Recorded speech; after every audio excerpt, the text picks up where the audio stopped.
Hey everybody, and welcome to a brand new installment of Nintendo News Report for Friday, April 24th, 2015. I'm your host, Alexander Kalafi, and today we have two guests, I hope. Our first guest, Donald Thoreau. Is it Thoreau? I was going to ask him how to pronounce his name before we start the stream. It's Donald Mick. You know him as Donald Mick from Nintendo Free Radio. He's having technical issues. He's going to be with us in a minute. That'll be great. I'm also with James Jones of Radio Free Nintendo. Hi, James. Hi. Is this your first video? Before. You've never done a Google Hangout of any kind? No. Okay, well, you are in for a treat because it's like a regular podcast, except we can actually hear each other, and then hopefully there will be less crosstalk than there is during normal podcast recordings. So hopefully that'll be a great time. That sounds like a great time. It is a great time. Now, let's talk about Xenoblade Chronicles X. Nintendo hyped up a Nintendo Direct of some kind yesterday, or they called it a video presentation. They were very careful not to call it a Nintendo Direct. And we had no idea what it was going to be, other than there was going to be something that went over details, and there was going to be some kind of treehouse stream after the fact. And what happened was, when it finally hit 2 o'clock and we finally found out what it was, the Nintendo Direct was kind of like an 8-minute overview trailer, kind of like that the Wonderful 101 Direct that happened so long ago, followed by an hour-long Nintendo Treehouse presentation. Okay, it looks like Donald can't hear us. All right, let's just keep going, James. All right. James, can you tell Donald that, like, he can't hear me. Cool. Okay. Okay, let's just keep going. Oh, goodness. Hi, Donald. Let's have you on next week, and we'll just finish this up today. Okay, so it's everything okay? Sorry, Donald. Donald, it's not that you can hear me. Okay. All right. Okay. Well, we got to keep going. We got 17 people watching this shiznit. Hi. So. Oh wait. Oh. Can you, Donald? Can you hear me now? Okay. Okay. Let's just talk about Xenoblade. There's the group chat. I can actually hear you. I'm running the video live. Okay, so can we carry a conversation how this is gonna go? Is there a delay on this? I swear to God, if there's a delay. You know what, James? We're talking about Xenoblade. We'll see what Donald's doing in the background. Oh. Okay, Donald. With me next. Me and James will carry forward. It's too crazy. Sorry. Okay, Donald gets the message. Let's keep going. Let's talk Xenoblade. Yeah. There was an 8-minute overview trailer, kind of like the Wonderful One Nintendo Direct, followed by an hour-long treehouse thing.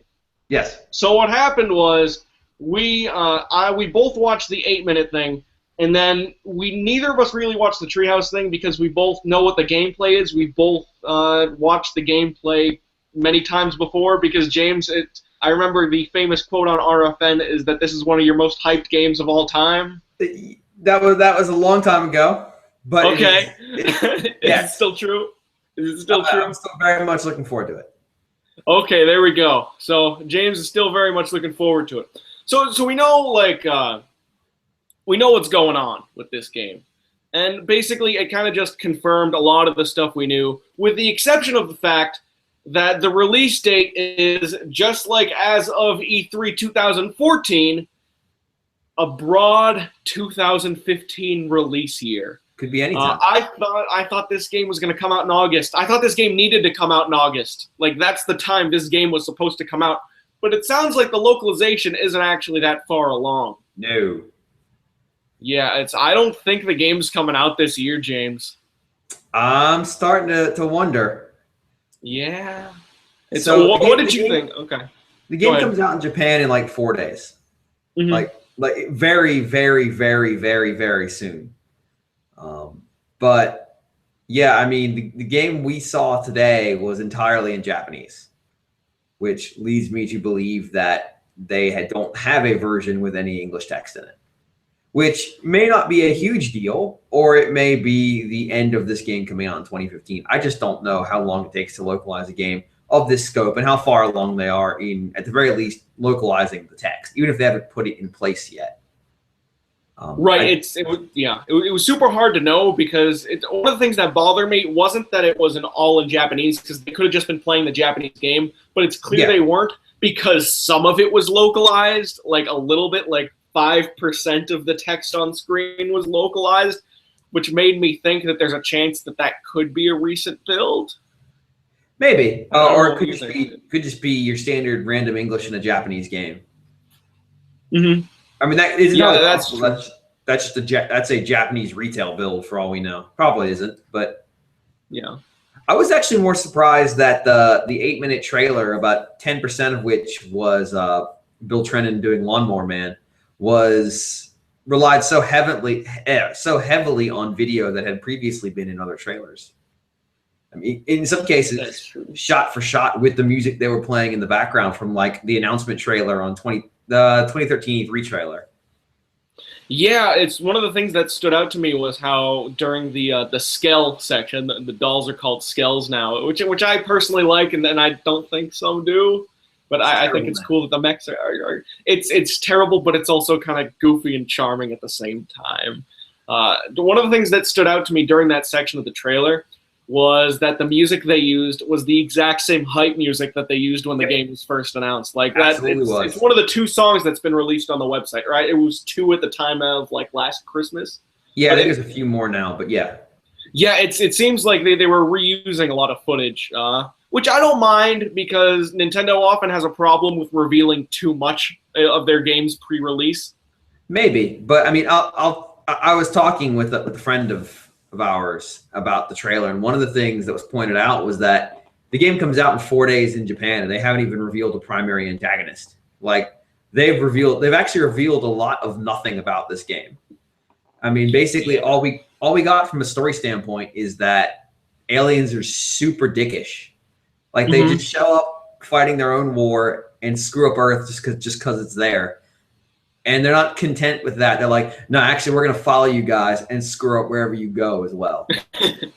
Like, there's no reason given. They're dicks. So right, we know where the Earth is right now. We know they're doing an amazing job of selling this premise, by the way, of like Earth is blown up already. The Earth is already ended. It's gone. Don't even think about it. It's just not there anymore.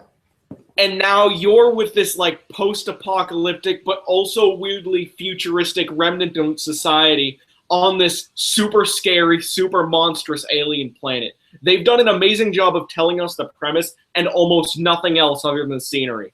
Like that's what I like about the way they've been selling this game so far. To an extent, it makes me a little concerned that maybe they're not going to be super concerned with narrative. Like maybe they're just going to be like, hey, there's a bunch of quests you can go do, have fun, which would be kind of a shame, because the narrative of Xenoblade Chronicles is not a strong suit.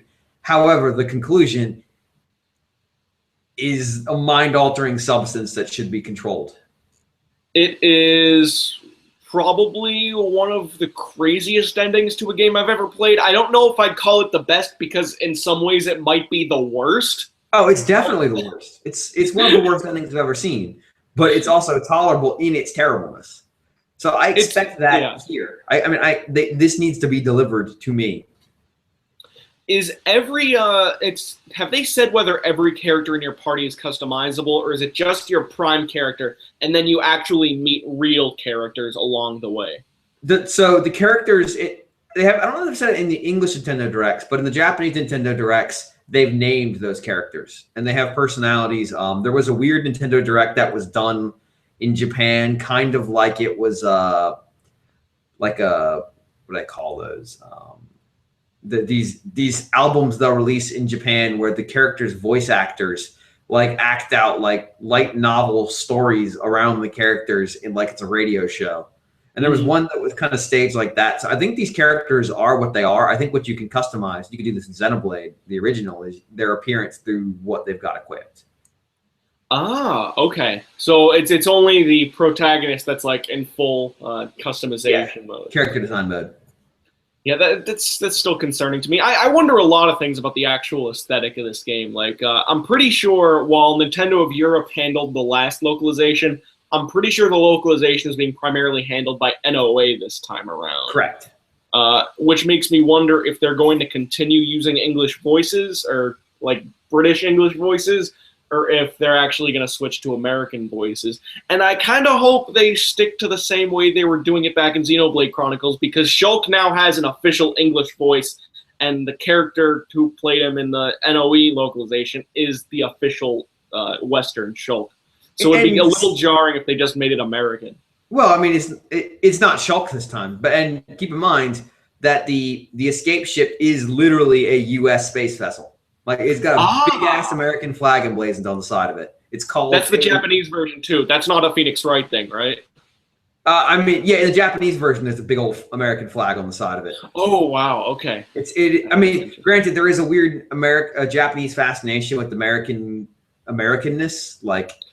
That's from World War II. We can talk about the history of all this. So that may not even be there in other regions. That may be a Japan thing, but I mean, they do call the city New Los Angeles. Yep, I'm pretty sure that's the way it is in Japan too. It is. And New Los Angeles looks incredible. Like the shots they were doing. It looks way better than real Los Angeles. That's true. It reminded me of like those GTA 5 trailers that were coming out, where everything looked tropical and fun and warm. Like for a post-apocalyptic society, like New Los Angeles looks like a pretty fun place to be. Yeah, there's a trailer where the main character is like jumping over people's backyard fences and running past their pools and stuff. It's like, what the hell are you guys doing? Yeah, it's kind of cool that they're kind of ditching like the medieval futuristic theme of Xenoblade and like moving it a little west and a little more modern, but still maintaining that influence at the exact same time. Like I like the feel of Xenoblade Chronicles X. It feels like it's taking more inspiration from things I think are cool. Well, to the point of feel, did you watch any of the Treehouse Live? So I wasn't able to watch it because up until just recently, if you went to their Twitch page, it was still technically running the stream. So all you could do is watch the bumper saying, "Thanks for watching." Yeah. So, I haven't had a chance to watch it yet. Yeah, I tried to watch it on Twitch because I was able to dig around and find the archive eventually, which it went for like an hour after the direct. But the thing is, Twitch's streaming is so shitty in general that like even when my internet connection is okay, it's still hard to get it to reliably run. So and there's nothing on YouTube right now. So I tried to peek in. It sounded like it was like the NOA Treehouse, like standard banter. Like it's as long as there's a man and woman personality on it, and they're trying to be funny and cute.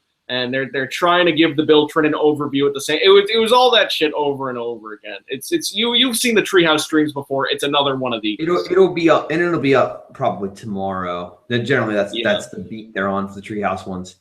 So I mean, I was gonna say I'm a little disappointed in this one. But I'm somewhat hopeful in a way about the release window because of this. Yeah. So they have been going flat out on Splatoon for the past couple days, to the point where at one point in my NWR email, I had 3 different Splatoon emails, 2 of them from Nintendo of America, 1 of them from Nintendo of Europe. One addressed two addressed to me explicitly, 1 as a consumer, 1 as a member of the press, and then a 3rd directed to our news email account.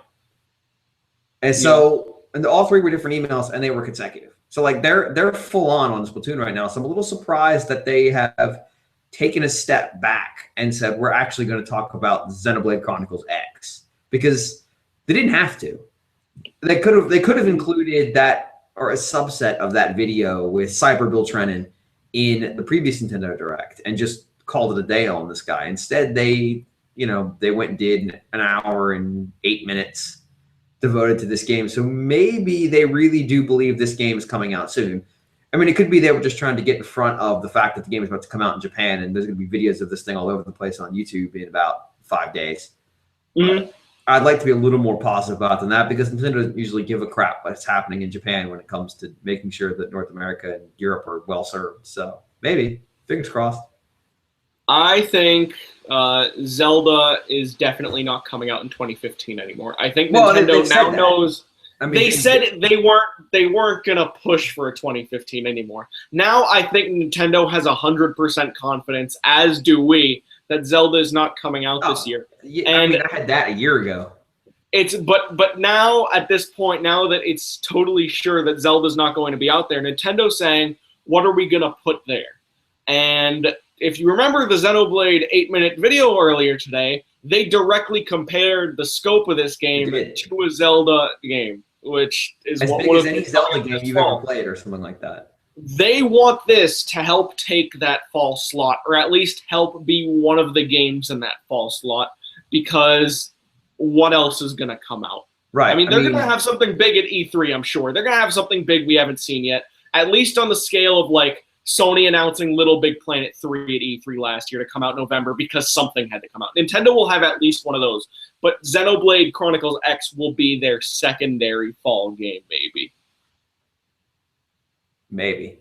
I wouldn't be surprised if it's their primary fall game and, like, Mario Maker is their secondary fall game.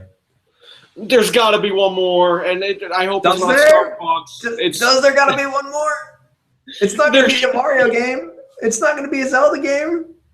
It could be an Animal Crossing game. There could be 2 Animal Crossing games this year, maybe. There could. I mean, Star Fox is in there, but I don't know that they regard that as a big game anymore, so it's kind of a moot point. No. And it's probably going to be episodic. That's probably what it's going to be. Like episode 1's probably going to come out this fall. Yeah. Ooh. Yeah. Yeah, they've got. I'm sure they've got something that they're going to talk about that we don't know about, but I don't know that they're going to have anything huge to blow the doors off, because they don't want to compete. They don't want to cannibalize their own sales, and they're in a weird position where we know where most of the franchises are. So yeah, this might be the guy that I share your concern, and it's now much deeper that this game slipped to 2016.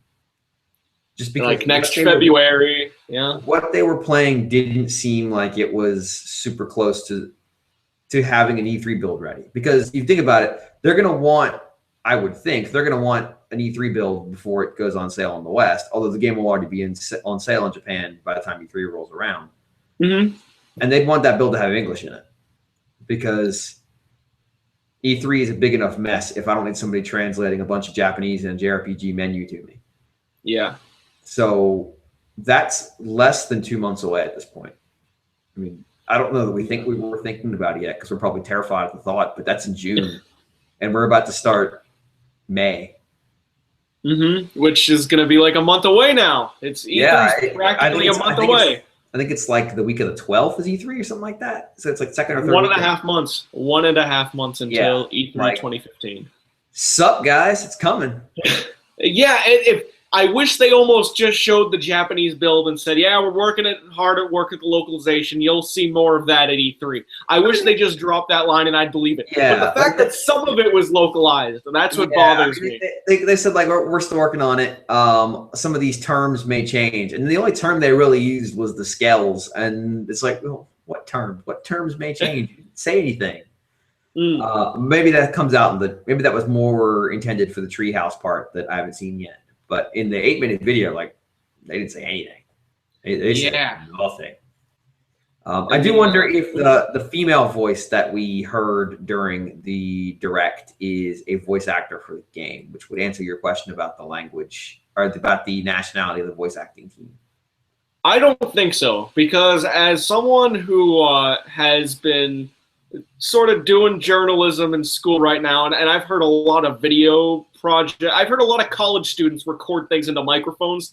Mm-hmm. She sounded like someone who was not probably used to recording things. Like if you listen to the way she delivered those lines, it sounded just like a normal person who worked for Nintendo. Or at least someone who's not like a super professional voice actor. Maybe there's an IMDb or some equivalent somewhere that can tell us, but like IMDb for Nintendo trailers. But like I listened to her, she did not sound like a professional because I thought the exact same thing as soon as I heard her voice. I bet she's just someone who works at Treehouse. Almost like if Nate Bildorf just like did the voiceover for that trailer.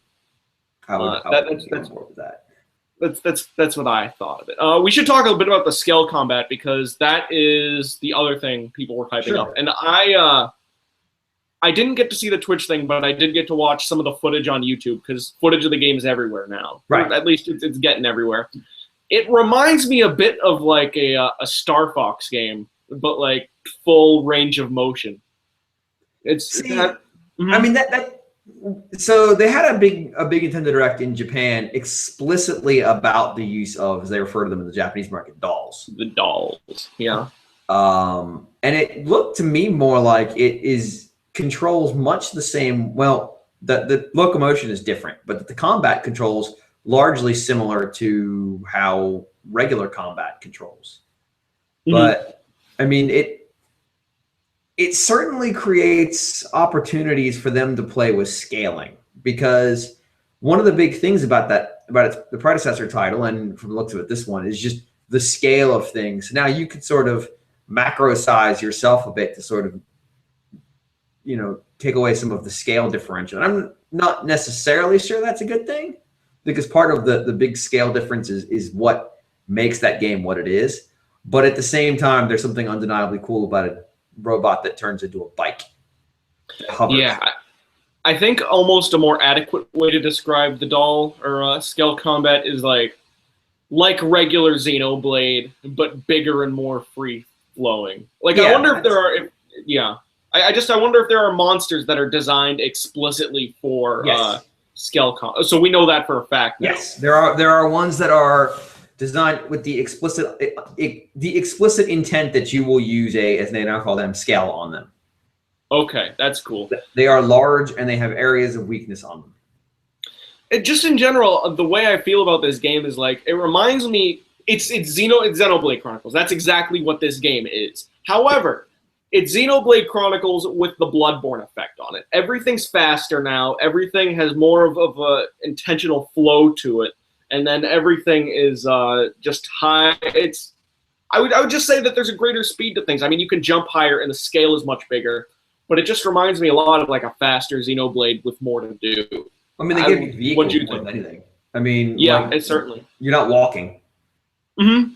Which in many ways is a concession to the size of the areas that they've built. Yeah. So, I mean, in that respect, it is much faster. I'm playing all the video I've seen is either super localized to a specific point that they wanted to show something off, or it's super early game where they're just getting started stuff. What I'd like to see is video of somewhere around hour 15 where you've sort of settled in and now you're in the slog, because that would really give me a better idea of what minute to minute the gameplay feels like. But to your point, everything we've seen tells me this is going to feel like Xenoblade, which I'm fine with. Yes. I do wonder, though, things like reaching high places, that was such an important part of just breaking up the monotony of Xenoblade. Monotony is probably a strong word, but preventing the monotony. Yeah. Is that significantly degraded as a diversion because you have the capacity to fly that the scales provide you? Because ultimately, a large part of what you were doing is trying to find a way to climb up something. And if you can just fly up there, then it's kind of a moot point. Yeah, I agree with that. So they've got they've got some stuff that they haven't shown us yet that I will probably find out in the next few days as the game hits release in Japan. But like I'd gotten to a point where this game was just a thing that I knew about, and I was just like, yeah, when it comes, I'll get excited again, because we've known about it now for 2+ years. I mean, a long time. Yeah, and like now it's starting to become more tangible. Now it's starting to become more real. Not in this market, where ultimately what we saw are videos from a while ago, which again brings me back to the question of what was the purpose of this whole thing.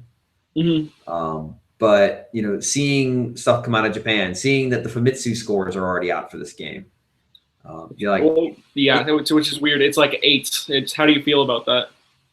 I don't care. Famitsu scores are completely on. They are what they are. Famitsu is what it is. Okay. It's not so much that the scores are 8s. I mean, 8's supposed to be good, but yeah, it's Famitsu, supposed to be great. Famitsu, I don't know. It's just that this is a product that somebody somewhere in the world not working at Nintendo has now played through to completion. Which means that it's significantly more tangible now than it was a month ago, because I know for a fact that members of the Japanese press have played this game now. They have reviewed this game. The people in Japan will be getting this game, sometime in the middle of next week. Like it's gone back from being sort of ethereal, like a concept of, it was almost occupying a space not significantly different than where well, that's probably not fair. I was going to say where Shin Megami Tensei Cross Fire Emblem was, but that game was a logo. But at the same time, it's sort of become this like thing that was sort of floating out there on the periphery, and now it's real again. So it's kind of, there's this weird degree of excitement that I put together. And maybe that was the purpose of this Nintendo Direct, to remind people, hey, this thing is super real. It's really still coming. We haven't talked about it in a few months, but it still exists. Please stay excited. Yeah, and I can't help but think that Nintendo's not doing enough to push this. And you can say that about how they treated Bayonetta. You can say that about how they treated The Wonderful 101. Pretty much anything Japanese that ever comes here. But I really think Nintendo's doing a disservice to this game, because as someone who's recorded videos on this for Xenoblade focused before, and as someone who knows how the articles on NWR do, Xenoblade is huge for us. Xenoblade is doing really well. People want to hear more about Xenoblade. People are excited about Xenoblade, or at the very least, very, very interested in it. To a significant degree, probably more significant than Nintendo even knows. So I think there's a way Nintendo could sell this game that would get a lot of people interested, perhaps at the level of Fire Emblem Awakening, and I just don't think they're even close to that point yet. And E3 will tell us definitively, I think. Sure. I mean, this game as to whether they'll meet that challenge. This game is definitely not coming out until well after E3. Like, yes. E3's mid-June. I would be shocked if this game comes out in August. I would be legitimately surprised if it came out in September. October, you're starting to get more real. November, I think if it's not coming out in November, it's not coming out this year, is my guess. Right. It could be the Captain Toad slot, but that doesn't feel that right. I'm thinking this game comes out. If this game is coming out this year, November looks like where it's going to land, and that may be because that's when that game's ready, or that may be part of the Zelda effect. I don't know. Right. But ultimately, right now, Treehouse is not localizing Zelda, which is a big deal, because if they were localizing Zelda and trying to localize this, I don't see how that works. Yeah, I think as of this E3, we're going to know whether Xenoblade Chronicles X is coming out this year. Right now, we won't know. And they have to tell us next month if it's coming out in 2015. And I think they know that, and I think because E3 is so close by, there's a chance that they think it has to come out this year. Yeah, well, they need something to show, and that's what they're going to have to show off there, because they don't have Smash this year, which was I was there last year. It visually dominated large portions of the show floor. I mean, just you could see it, and like when you walked through the main concourse of that hall, there was just this swarm right here of people lining up to play it. So they need something to demand visual interest. I think ultimately right now they're still on the hold pattern a little bit, because they are working Splatoon so hard, because that game comes out May, I believe, in North America and Europe, which means they are doing something they haven't done since the last Xenoblade game, which is launch a new franchise. And they're giving that game everything they've got right now, which is why I was so surprised for this direct, or not this non-direct. So I think when that game launches, we'll see a bit of buzz continue on Splatoon for a while to push it. We'll probably see some run on the next set of Smash DLC, and then I think they're going to go full in on Xenoblade in the lead up to E3, because that's when you start trying to drum interest, because that's when you're going to show your next big thing. But because the game will already be out in the region, I don't know that they're going to be able to command the type of respect that they think it will deserve. It's a weird place for them to have a game that they're going to be trying to push at a trade show, even though it's not a Japan-focused trade show when the game is already out in one of the main regions. So they're going to have a little bit of a tightrope to walk. But if they just pretend like it's not out in Japan, they're fine. And they've done that before, so that's okay. And just starting to round it down, just to close it off, can I just say that regardless of any hemming and hawing or any negativity that may have came up during this Direct, I am extremely excited for this game, and the Direct has probably amplified that. Like, the scale looks incredible. It looks like Xenoblade, but better, barring whatever happens with the story. Still a little concerned about that. But everything I see about this game looks beautiful. The RPG mechanics make it look so fun, and the original Xenoblade is probably one of the best RPGs of the last 5-10 years. Some people will say ever, and I won't even put up a fight. Like, if this can even touch the quality of the original Xenoblade, if not surpass it, which I think it's very capable of, I think there's a chance this could be a really golden experience. Now, James, give us the final point before we close out the show. I mean, the final point is I'm legitimately back up on this game because now I know in a couple of days I'm going to see, I'm going to see people talking about this game. I'm going to see the stuff that Nintendo has, for whatever reason, just not really given us yet. Yeah. So in some cases, basic kind of gameplay stuff. This game, I mean, nobody's played this game with the exception of the media in Japan. I mean, it was never been playable at a trade show. So, hearing just basic stuff of how does it feel? Does it feel like Xenoblade? I mean, it should. It looks like Xenoblade. Is getting around the world fun? Is there, things like, hey, is the music actually good? Because I know there's been a lot of, angst about the choice of composer for this game. Like, but all we've heard is 4 or 5 songs. Like, does the game feel visually arresting from an artistic standpoint, or does it lack some of the magic of Xenoblade, and is that necessarily its fault, or is just because that we've already seen this, this card trick once before? Just knowing that a lot of the things that I'm worried about with this game, as somebody who's very excited about it, has been very excited about it for a long time, will finally get an answer. Like I'm back up on this game in no small part because of this Direct, but largely because of the fact that we now know it is a tangible product that you could buy. And that's right. It's like I think you could actually download it right now and preload it on your Wii U in Japan. Like, it's been like that last couple months. People have it sitting on their Wii U in their living rooms right now. Like that, to me, that's now like, okay,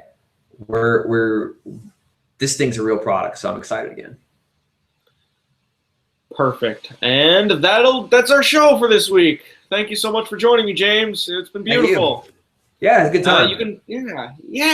You can find James on Twitter at NWR_James, NWR_, the name James as it is commonly spelled. You can find me on Twitter at CULAFIA. That is last name Kulafi, first letter A. That's our show. See you next Thursday. Bye. Every Thursday at 10, except for when there's a Direct, in which we do it other days. Listen to RFN on Sundays, and that goes up. That's all. Bye, everybody. Love you. Bye.